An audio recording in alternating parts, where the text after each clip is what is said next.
Be be زینب نے پوچھا اچھا بی بی عائشہ یہ بتاؤ کہ جب تم اس کی اونٹنی پر سوار ہونے لگی تو اس وقت تمہاری زبان سے کون سا کلمہ نکلا تھا جس کی وجہ سے اللہ نے اتنا شان بخشا؟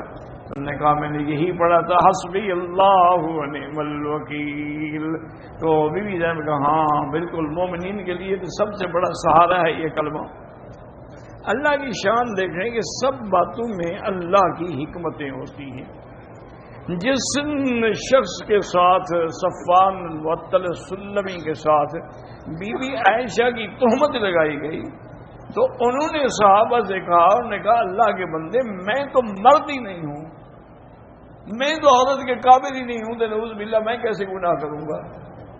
تو اللہ نے انتظام کر دیا کہ بی بی عائشہ پر کسی طرف سے بھی الزام نہ لگ سکے، یعنی وہ بھی اس قابل نہیں تھا، اور برات بھی اللہ نے کر دی، اور بی بی کی زبان سے بھی وہی کلمہ نکلا جو بی بی حاجرہ ام اسماعیل کو جب حضرت ابراہیم چھوڑ کے جا رہے تھے تو انہوں نے پیچھے سے دوڑی اور جنت المعلیٰ تک دوڑتی گئی، اور حضرت ابراہیم خاموش ہیں، کوئی جواب نہیں دے رہے کہ اللہ کا حکم ہے، اللہ نے حکم دیا کہ جواب دو۔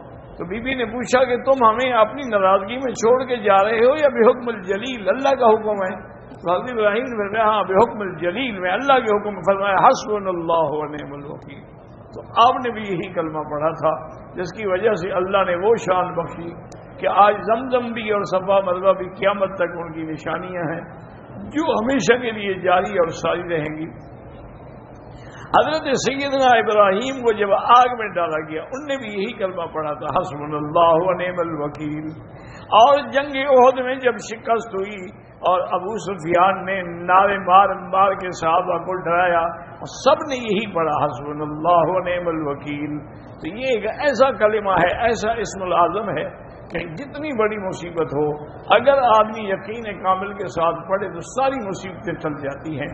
اسی لیے علماء نے باقاعدہ اس کلمے کی فضیلت میں کتابیں لکھی ہیں، القول الجمیل فی فضیلت حسبنا اللہ و نعم الوکیل، اور اس میں انہوں نے مختلف طریقے سے پڑھنے کا انداز بھی لکھا ہے، لیکن بہرحال بہتر یہی ہے کہ آپ چلتے پھرتے اٹھتے پڑھتے رہیں۔ اللہ آپ نے فرمایا کہ میں کیسے دنیا کی نعمتوں سے لذت حاصل کروں جبکہ اللہ کے فرشتے نے اپنا منہ جو سور پہ رکھ لیا ہے، انتظار میں کھڑا ہے۔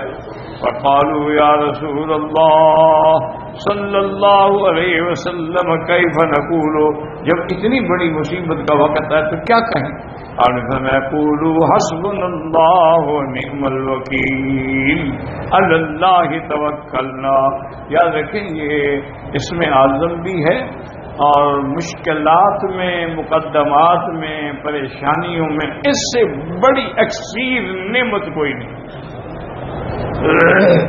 کہ جس کو قرآن نے کہا ہے کہ جب صحابہ پر پریشانی آ گئی جنگ احد کے اندر فقالوا حسبنا اللہ ونعم الوکیل فانقلبوا بنعمت من اللہ وفضل لم یمسسهم سوء۔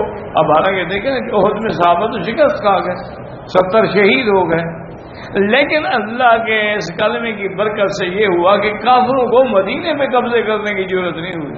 حالانکہ کیا مشکل تھا اس وقت، تو سارے عہد میں آئے ہوئے تھے، وہ بدبخت اگر جاتے تو مدینے پہ قبضہ کر لیتے، لیکن ان کلمات کی برکت سے اللہ نے ان پر ایسا روپ ڈالا کہ وہ بھاگے، بھئی جو ہو گیا بس کافی ہے۔ تو اس لیے اسی پر علماء نے کتاب بھی ایک لکھی القول الجمیل فی فوائد حسبنا اللہ ونعم الوکیل، کہ اس کے پڑھنے کے کیا کیا فائدے ہیں۔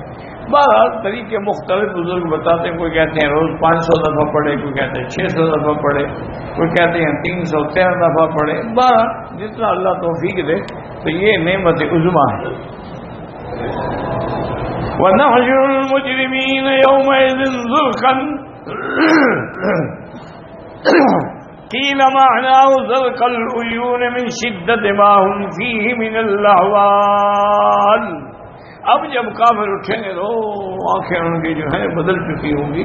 وجہ کیا ہے کہ قیامت کی سختی اور محشر کی سختی کی وجہ سے ان کی آنکھوں کے رنگ بدل جائیں گے۔ یتخاطبون بینہم قال ابن عباس یتصارون بینہم، آپس میں ایسا ایسا کہیں گے یقول بعضهم لبعض ان لبثتم الا عشرا اے بالدار الدنیا، شاید بھئی ہم 10 دن ہی رہے ہیں دنیا میں، وہ سب کچھ بھول جائے گا نا جی، دماغ ہی ختم اڑ جائیں گے تو کیا یاد رہے گا۔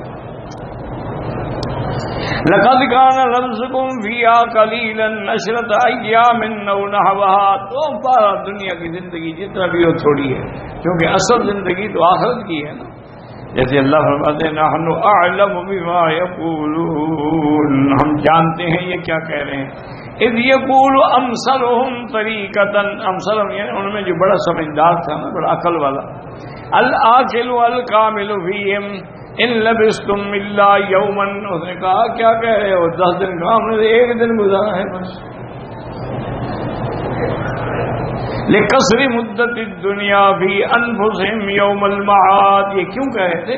کیوں قیامت کے سامنے دنیا ہے ہی ایسے جیسے ایک دن یا اس سے بھی قریب۔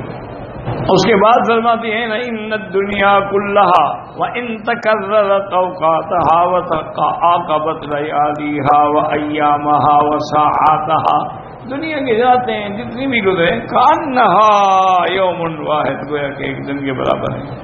ولہذا یختصر الکافرون مدت الحیات الدنیا یوم القیامۃ وکان غرضهم فی ذلک درء قیام الحجۃ علیہم لقصر المدت۔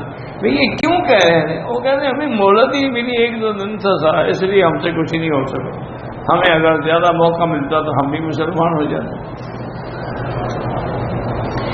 وَلِهَذَا قَالَ تَعَالَى وَيَوْمَ تَقُومُ السَّاعَةُ يُقْسِمُ الْمُجْرِمُونَ مَا لَبِثُوا غَيْرَ سَاعَةٍ، اور قیامت والے دن مجرم کافر قسمیں کھائیں گے ہم نے تو ایک گھڑی گزاری ہے فقط۔